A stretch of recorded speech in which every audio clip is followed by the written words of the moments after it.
Warahmatullahi wabarakatuh. Rekan-rekan semua, insan pengadaan, dimanapun Anda berada di berbagai belahan negara manapun.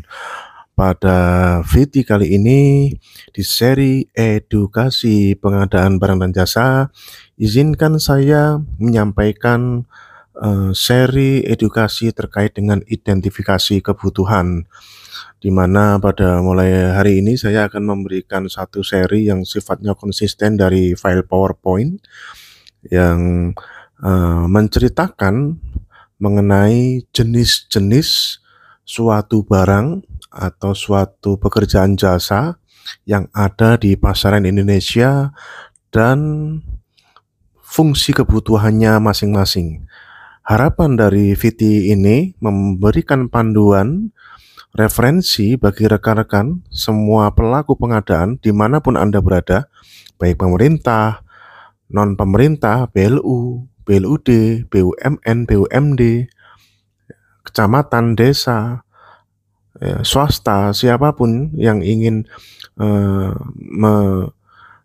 mencari referensi bagaimana menentukan suatu kebutuhan, VT ini berharap bisa menjadi salah satu referensinya. Saya selaku fungsional pengelola pengadaan barang jasa ahli madya pada BMKG, Probity Advisor LKPP, fasilitator kehormatan di bidang pengadaan barang jasa oleh LKPP, izinkan memberikan edukasi ini sebagai sumbangsih saya sebagai rakyat jelata kepada warga negara Indonesia dan siapapun entitas pengadaan. Pada bagian pertama ini, izinkan saya ingin mengulas salah satu barang yang sangat sering dibeli, yaitu AC. Jenis-jenis AC di Indonesia. Jadi di Indonesia itu terdapat berbagai jenis AC yang tersedia di pasaran ya, masing-masing dengan fitur dan keunggulannya yang berbeda-beda, karena semuanya.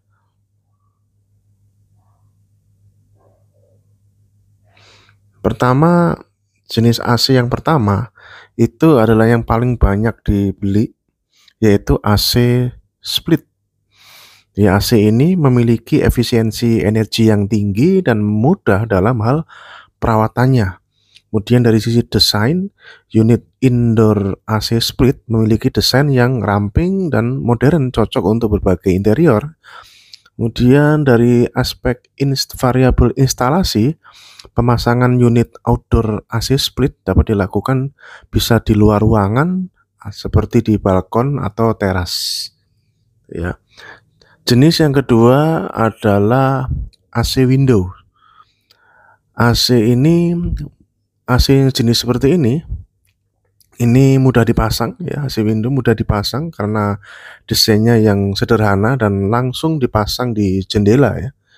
Kemudian harganya lebih terjangkau. AC window umumnya lebih murah dibandingkan dengan jenis AC lainnya, menjadikan pilihan ekonomis untuk rumah-rumah kecil ya. Kemudian juga kontrol sederhana, jadi panel kontrol AC window biasanya sederhana dan mudah digunakan dengan tombol yang mudah dipahami ya. Kemudian dari aspek pendingin ruangan kecil, di AC window ini cocok untuk ruangan kecil seperti kamar tidur atau kantor kecil, memberikan pendingin yang efektif ya. Itu berbagai pertimbangan kalau Anda ingin membeli AC window. Jenis yang ketiga yang diperkenalkan dalam VT ini, jenis-jenis AC itu adalah AC portable. AC portable ini lebih fleksibel ya. Jadi AC portable ini mudah dipindahkan dari satu ruangan ke ruangan lainnya, cocok untuk berbagai kebutuhan. Kemudian juga instalasinya mudah ya, nggak perlu pemasangan permanen, cukup dicolokkan ke stop kontak dan langsung digunakan gitu ya. Kemudian energinya lebih efisien ya. Model terbaru AC portable ini umumnya dilengkapi dengan fitur-fitur hemat energi untuk menghemat biaya listrik. Kemudian juga pilihannya praktis ya, AC portable ini merupakan solusi praktis untuk pendinginan ruangan kecil.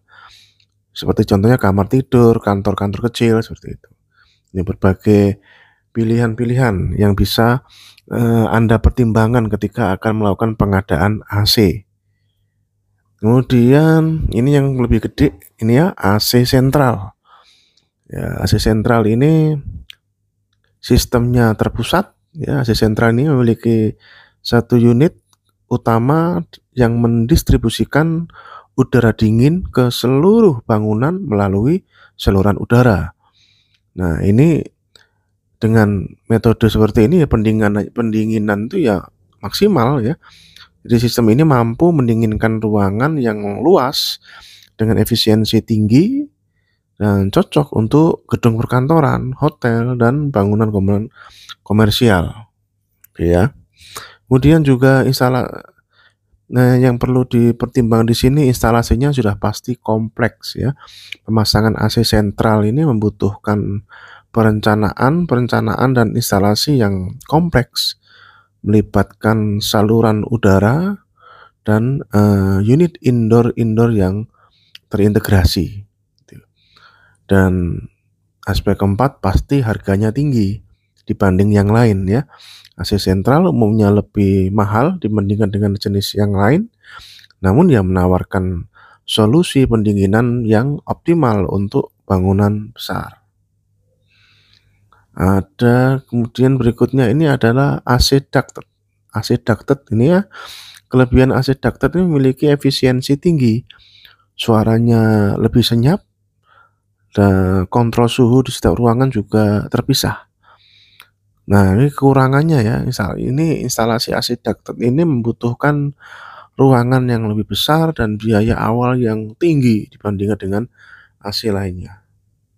Ya, itulah berbagai pilihan-pilihan jenis-jenis AC yang bisa dipertimbangkan ketika seseorang akan melakukan pengadaan AC. Dengan dijelaskan masing-masing ya harapannya Anda bisa mempertimbangkan, pastikan beli sesuai fungsi kebutuhannya. Nah, untuk mempertegas itu di slide berikutnya kita pertegas lagi fungsi dan kebutuhan AC ya. Jadi AC yang memiliki berbagai fungsi yang bermanfaat dalam meningkatkan kualitas hidup dan kenyamanan suatu ruangan. Kegunaan AC meliputi pendinginan ruangan, sirkulasi udara, dan kontrol kelembapan. Pendingin ruangan, jadi suhu. Jadi fungsi yang utama di sini adalah suhu ideal. AC karena membantu menciptakan suhu ruangan yang ideal, memberikan kenyamanan dan kesegaran. Dan juga meningkatkan produktivitas ya. Ruangan yang sejuk dan nyaman dapat meningkatkan konsentrasi dan fokus sehingga meningkatkan produktivitas kerja dan belajar. Kemudian juga dari aspek yang lain yaitu tidur lebih nyenyak ini ya. Ya, suhu ruangan yang sejuk dan nyaman dia dapat meningkatkan kualitas tidur sehingga tubuh lebih segar dan berenergi di pagi hari. Kemudian poin berikutnya adalah sirkulasi udara. AC membantu sirkulasi udara yang lebih baik di ruangan. Itu fungsi AC ya. Udara segar masuk dan udara panas keluar sehingga menciptakan suasana yang lebih nyaman ya. Kemudian pengaruhnya apa? Sirkulasi udara yang baik dapat mencegah timbulnya penyakit akibat udara yang pengap. AC juga mengurangi risiko alergi dan iritasi loh. Kemudian aspek yang lain dari sisi fungsi kebutuhan AC ini adalah kontrol kelembaban. Jadi AC itu sebenarnya adalah menjaga kelembaban ideal, bukan cuma suhu. AC dapat mengatur kelembaban ruangan agar tetap nyaman. Kelembapan yang terlalu tinggi itu ya menyebabkan rasa pengap. Sementara kelembapan yang terlalu rendah ya menyebabkan kulit jadi kering gitu ya. Kemudian mencegah pertumbuhan jamur. Ini di beberapa jenis AC tapi ini ya nggak semua ya. kelembapan yang tinggi itu ya bisa memicu pertumbuhan jamur dan bakteri yang dapat menyebabkan masalah kesehatan. Ketiga, terkait dengan kontrol kelembapan ini adalah meningkatkan kualitas udara itu sendiri. AC dengan fitur dehumidifier membantu menyerap uap air yang berlebih, meningkatkan kualitas udara dan kenyamanan ruangan. Itu. Aspek yang lain terkait dengan fungsi kebutuhan AC, sebenarnya fungsinya kebutuhan AC yang lain adalah apa? Penyaring udara. Ya. Pertama, mencegah alergi. Jadi AC dengan filter udara yang berkualitas itu ya mampu menyaring partikel, debu, serbuk sari, alergen lain yang dapat menyebabkan alergi dan masalah pernafasan. Kemudian juga meningkatkan kesehatan ya, udara bersih dan bebas dari polutan yang dapat meningkatkan kesehatan pernafasan dan mengurangi risiko penyakit. Ketiga adalah meningkatkan kualitas udara itu sendiri. Filter udara dapat menghilangkan bau yang nggak sedap, asap rokok, dan rokok itu sendiri ya, gas berbahaya, membuat udara di ruangan itu lebih segar dan sehat. Dan juga memperpanjang umur AC. Filter udara yang bersih membantu menjaga komponen AC tetap terlindungi dari debu dan kotoran, sehingga ya memperpanjang usia pakai AC. Kemudian aspek berikutnya terkait dengan fungsi kebutuhan AC ini adalah aspek efisiensi energi. Di AC dengan efisiensi energi tinggi itu menghemat konsumsi listrik. Kemudian yang perlu dipertimbangkan ya. Kemudian apa ini? Penghematan biaya. Penghematan energi berujung pada pengeluaran tagihan listrik yang lebih rendah. Kemudian perhatikan juga ramah lingkungan. Penggunaan energi yang efisien mengurangi emisi karbon dan dampak-dampak negatif terhadap lingkungan. Ya. Nah, apa aja pertimbangan dalam memilih AC ya? Memilih AC yang tepat itu sangat penting untuk mendapatkan hasil yang optimal. Faktor yang perlu dipertimbangkan meliputi ukuran ruangan ya, kebutuhan pendinginan dan ya duitnya pastinya. Pertama ukuran ruangan nih. Pengaruh kapasitas. Ukuran ruangan itu yang menentukan besarnya daya pendingin yang dibutuhkan. Ruangan lebih besar memerlukan AC dengan daya lebih tinggi. Kemudian perhitungan tepat. Ukuran ruangan perlu dihitung dengan cermat. Ya, panjang, lebar, tinggi, ya. Menghitung volume ruangan itu yang membantu menentukan kapasitas AC-nya. Nah, pertimbangan faktor yang lain apa? Jumlah penghuni, jumlah jendela, tingkat isolasi, ya, isolasi dinding ya, itu mempengaruhi kebutuhan pendinginan. Ya. Faktor yang kedua ada kebutuhan pendinginan nih. Dari faktor kebutuhan pendinginan ini kita kulik, kita rinci menjadi 4 aspek tingkat aktivitas. Tingkat aktivitas di ruangan mempengaruhi kebutuhan pendingin. Ruangan dengan aktivitas tinggi seperti ruang olahraga itu membutuhkan pendingin yang cenderung lebih kuat. Ya. Kemudian jumlah penghuni. Nah, jumlah orang di ruangan ya mempengaruhi panas yang dihasilkan. Semakin banyak orang, semakin tinggi kebutuhan pendingin. Ketiga, iklim dan cuaca. Iklim dan cuaca mempengaruhi suhu ruangan.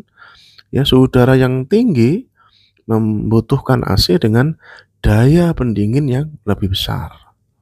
Ya, jadi beli AC untuk dipasang di Jakarta dengan beli AC dipasang di Lembang itu harus mempertimbangkan sisi ini ya. Karena daya pendinginnya tentunya harus lebih gede ketika pengadaan AC dipasang di Jakarta. Kemudian juga preferensi personal ya. Preferensi suhu ideal berbeda bagi setiap orang ya. Beberapa orang itu suka suhu dingin gitu. Sementara yang lain itu lebih nyaman dengan suhu ruangan yang sejuk, pokoknya asal sejuk ya 25, 26 gitu. Tapi ada yang kalau enggak 20 itu enggak srek gitu ya. Gitu. Yang ketiga tentunya anggaran biaya. Ya, harga AC itu bervariasi, jenis, merek, fitur, ya.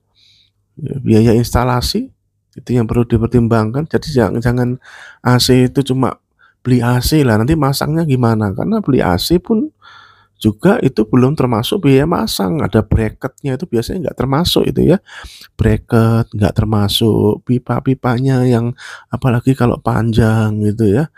Belum lagi kalau kabelnya itu jaraknya jauh dari colokan gitu. Itu dihitung ya, biaya instalasi itu ya, dipertimbangkan dalam menganggarkan pengadaan AC. Kemudian operasional ya, konsumsi listrik, perawatan AC ya, ketika kita akan mempertimbangkan itu namanya total cost ownership ya, kita hitung potensi kebutuhan listrik ketika satu unit AC itu dipasang di satu ruangan. Kita menghitung total cost ownership. Ketika pertimbangan anggaran, buatlah anggaran yang realistis dan pertimbangkan biaya jangka panjang. Itu rekan-rekan semuanya, VT pertama seri edukasi fungsi kebutuhan jenis-jenis suatu barang atau suatu jasa, yang pada seri pertama ini di YouTube ini kita angkat salah satu barang yang disebut dengan AC, air conditioner. Sukses, jaga integritas, tingkatkan kompetensi, dan mari kita berinovasi. Terima kasih. Wassalamualaikum warahmatullahi wabarakatuh. Salam pengadaan.